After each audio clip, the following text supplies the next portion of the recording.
If you haven't been out in the garden and started planting your winter crops now, well, what are you doing?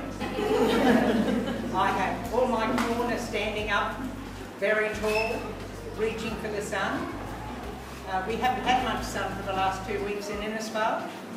That's how I don't know what it's been like up here, but at least we don't have the water. It's nice to have a PowerPoint presentation. It helps to trigger the brain as you're getting into dementia era. You know what it's like. Young people forget things more than you do. It's young timers, we see it everywhere.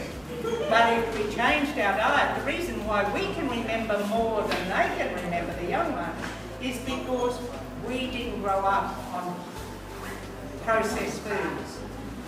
When my mother went to the supermarket, there wasn't a supermarket, when my mother went to the greengrocer, she took one string bag. And we all came home. I have one younger sister. She carried maybe a paper bag, I carried a paper bag, and my mother had a string bag. And we walked home, and that was it. Now you need a station wagon or a utility to get home from the supermarket. Why? Why are we so unsustainable in our everyday life? So, living sustainably. We've got a choice. We've got a choice of the way we live. It's up to us. If enough people make the choices, then the supermarkets will listen.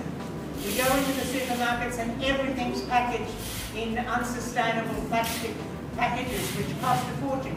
It's that value, it's that increased value that's embedded in those plastic wrappings that increases the price of the food. If we didn't choose to buy them, they would stop selling them packaged. They would look for an alternative. We as the consumer can make them change by our buying practices. But if we can continue to buy mushrooms, for instance, in the little plastic containers instead of helping ourselves and putting them in a paper bag, then they'll continue to sell them that way.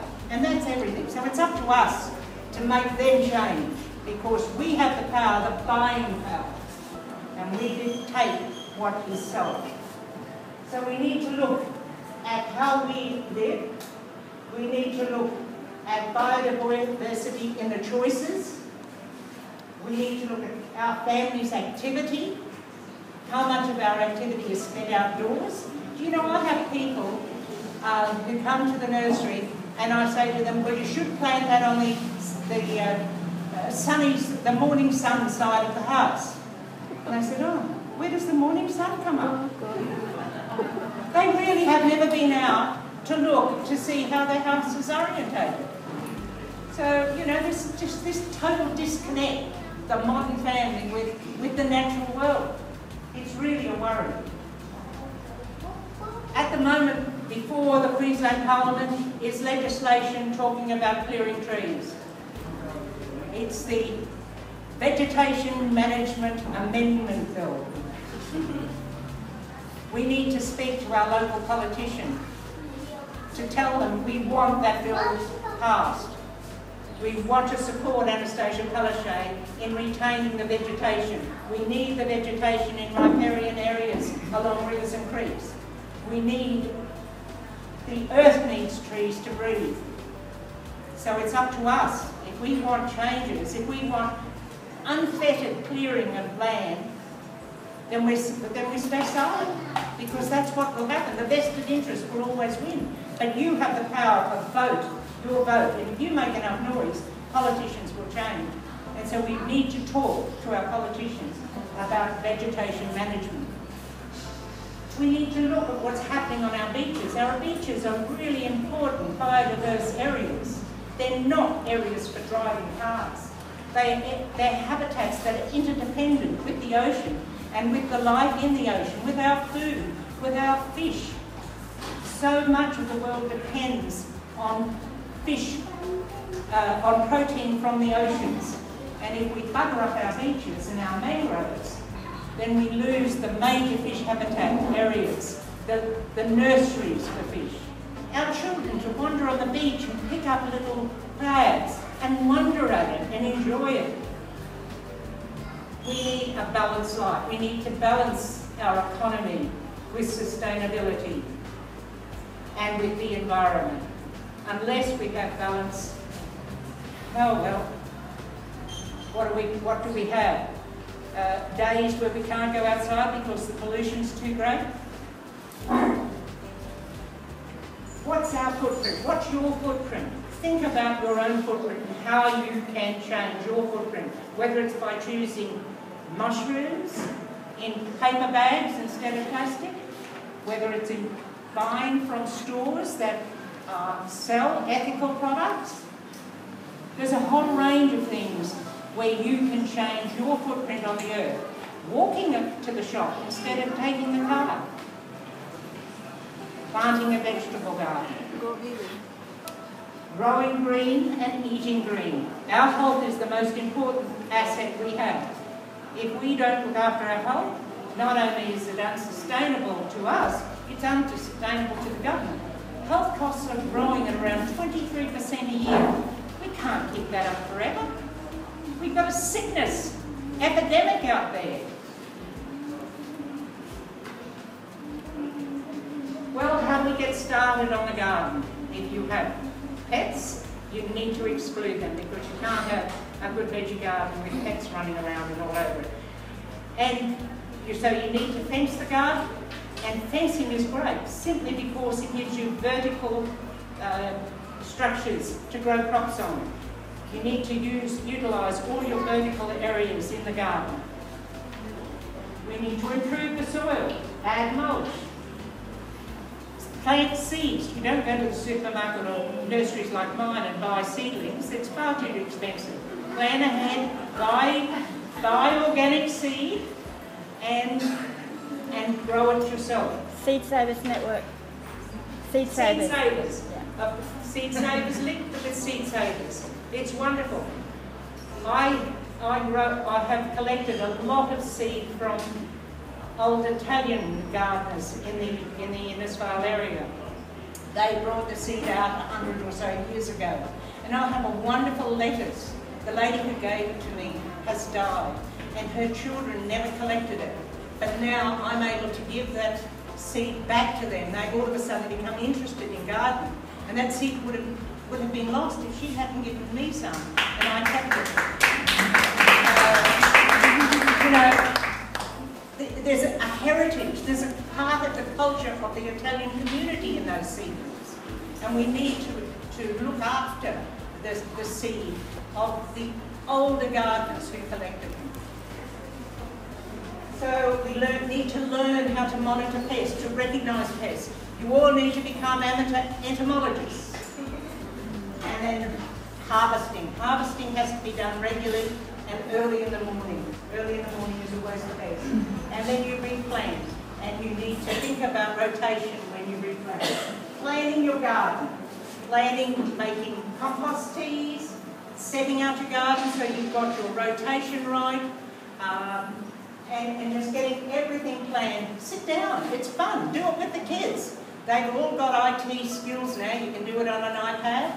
Anybody who has one of the new modern iPads with all its graphics, you can have great fun. Mulches, the most important thing. We don't want to be weeding all the time. We need to mulch. Mulching not only suppresses weeds, but it also stops soil runoff. So it holds all your nutrients, it shades the soil, and it suppresses weeds. And look around you and just see how many mulches you can find in your own backyard. I mostly use leaves. I rake up leaves from my trees, and leaves are wonderful. Things like bamboo leaves are absolutely gold. They have a chemical inside of them that actually inhibits the germination of wheat seed. So by mulching, you wouldn't mulch, of course, where you just planted beans or peas, seed. You mulch after they've germinated. But mulching with eucalyptus, melaleuca or bamboo leaves will suppress 90% of your weed seed. So there's your weeding problem solved. Nature has the answers. We just have to find out.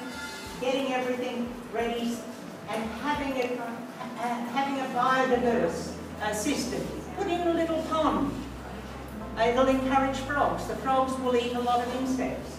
So just think about having a total biodiverse area in your garden. Sowing your seed.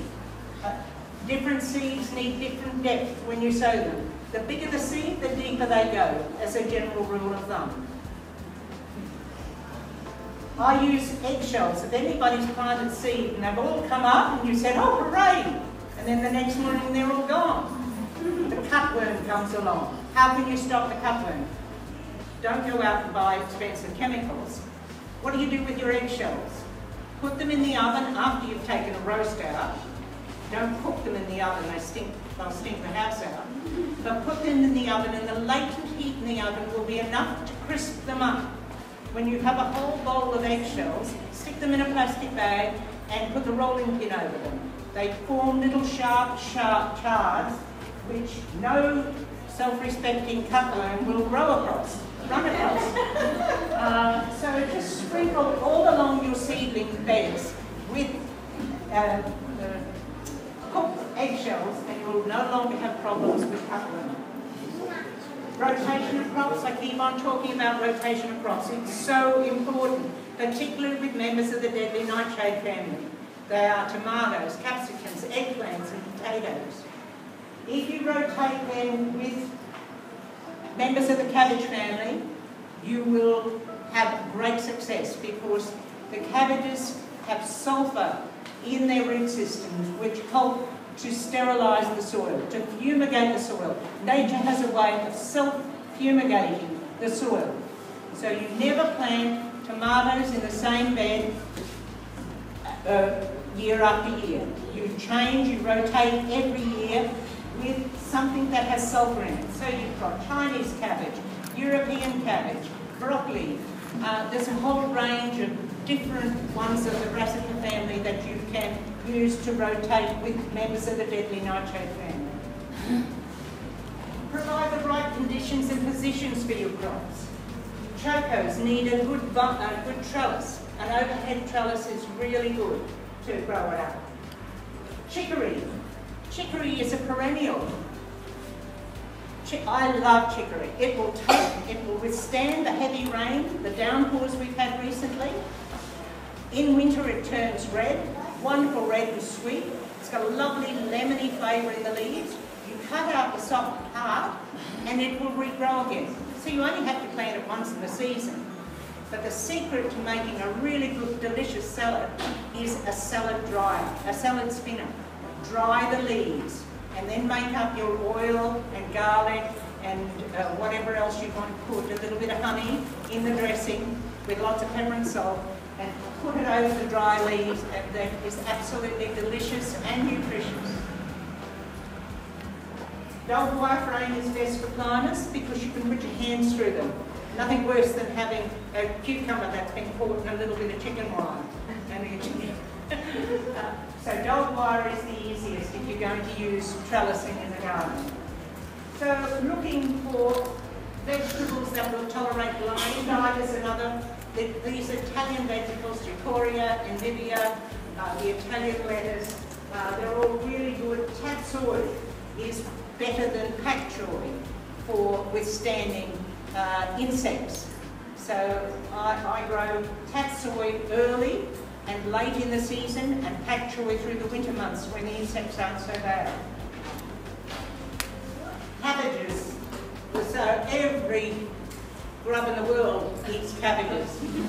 So what do we do to keep the cabbage moth at bay? Broccoli the same. Broccoli will be eaten to a stump before it has a chance to flower. Once it's flowered, the only thing that has a problem is the heads will rot if we get heavy rain. But cut out the head, and if that does happen, just cut the main head out and let the side shoots develop. And you'll keep your broccoli going in your veggie garden the whole of the season. Tomatoes. There's a couple of serious problems with tomatoes. You've got your blossom end rot through a lack of calcium and magnesium in the soil, so dolomite is the best.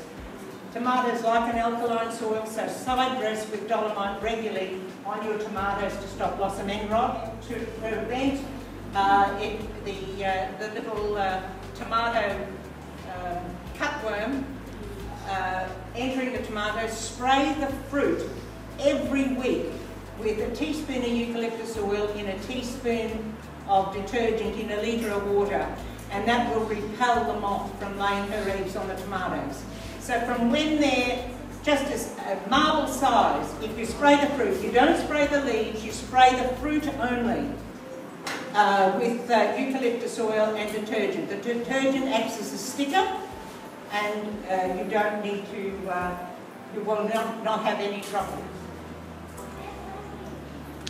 Techniques of tomatoes: remove the bottom leaves. They don't need a lot of leaf on the bottom. It's better if you remove the bottom leaves, because you'll get soil splashed onto the leaf, which does bring fungal problems into your tomatoes. So remove the leaves, and with the dog wire it's easy to twist them in and out of the fence. Lettuce, there's a whole range of lettuces you can grow as the season progresses. The Little Gloria, I love that. It's a delicious sweet lettuce. Your mignonettes, butterball, Great Lakes, they're all really great. Looking at repelling grasshoppers and other moths from laying their eggs on silver beet, interplant with any member of the onion family. Mother moth will fly across the garden, and if she's smelling onions, she will not be able to smell the silver beet or the sulphur smell from the cabbages. And she won't land and lay her eggs. So learn what particular vegetables repel insects. And any member, whether it's shallots, onions, chives, any of them will repel caterpillars, the cabbage moth, from laying her eggs. I interplant my silver beet. For every one silver beet plant, I put 4 spring onions. Chilies repel grasshoppers. So if you have a basil bush, plant a chili bush near it. The exoskeleton on the grasshoppers is very delicate, and they will not go anywhere near a chili bush. There are lots of munchers in the garden. Most of you wouldn't have a worry with cassowaries entering your garden, but they love anything red, so the cassowaries come and eat all my tomatoes if I grow them on the outside fence. The caterpillar on the right is the caterpillar of the 4 o'clock moth. It will only eat its host tree. It's of no worry in a veggie garden. The one on the lower left is the caterpillar of the orchard swallowtail butterfly. Now, if you've got a large citrus tree and you have orchard swallowtail butterflies on it, caterpillars on it, they will eat a few leaves, but let them eat the leaves. They're generally active during the dry season, so they're reducing the leaf cover on the tree, which is helping the tree, because the tree's under stress with all its leaves. So if the caterpillars get in and munch, it actually helps the tree to survive by reducing the amount of leaves. And of course our little Christmas beetle, well, they do get in and do a lot of munching, but aren't they beautiful? You know, learning to live with insects, just as long as their population doesn't become such a problem that you lose your veggie garden. I think tolerate a little bit of damage. It's no problem. But there's so many beneficial insects. Your praying mantis, jumping spiders, the little lady beetles, and of course your amethystine pythons and green tree snakes. These are all beneficial creatures that you'll find in your garden. You know, understanding when we get strong winds, as we've had the last couple of weeks, we really need to plan our vertical gardens so that the wind will blow the crop onto the trellising. So when you plant your peas on the windward side and allow it to blow, the wind to blow the crop, the peas onto the trellis, it's much better than planting it on the other side where it blows it all. So just have a look and plan your garden appropriately for the seasons of the year. So many vertical spaces you need in a garden. Peas, beans, cucumbers, and of course again, we have a lot of problems with the caterpillars in cucumbers and in passion fruit and granadillas. So again, the eucalyptus oil, teaspoon of eucalyptus oil, a teaspoon of soap in a litre of water, spraying onto the fruit, not onto the plant, but onto the fruit on a regular basis will keep caterpillars. Having problems with pumpkins and they're not setting, it's because they need pollination. Pollination is easy. You take the male flower and put it into the female flower. You must do it early in the morning because the pollen dries very quickly. Zucchinis are exactly the same. Pollinate them early in the morning. Perennial vegetables, there's so many perennial vegetables. Your ipica, the Japanese spinach, Okinawa spinach, perennial capsicums. We can grow them all year. And sugar bananas. Abius, grammatana, breadfruit. This is the time of the year that breadfruit are on. Has anybody got a breadfruit tree? It's just indispensable. It makes from Christmas time until March, April, my trees are still producing very strongly. They'll be producing right into May. We have had tons of breadfruit this year. And we cook it almost every night, whether it's mashed, whether it's baked, whether we let it ripen to make scones, making chips out of it. Every home or every street should have at least one breadfruit tree. Pawpaws. Within 12 months, you can plant the seed today, within 12 months you're producing pawpaws. Jackfruit, another great standby, either as a sweet or as a vegetable. From the garden to the kitchen, there's just so much we can do and so much.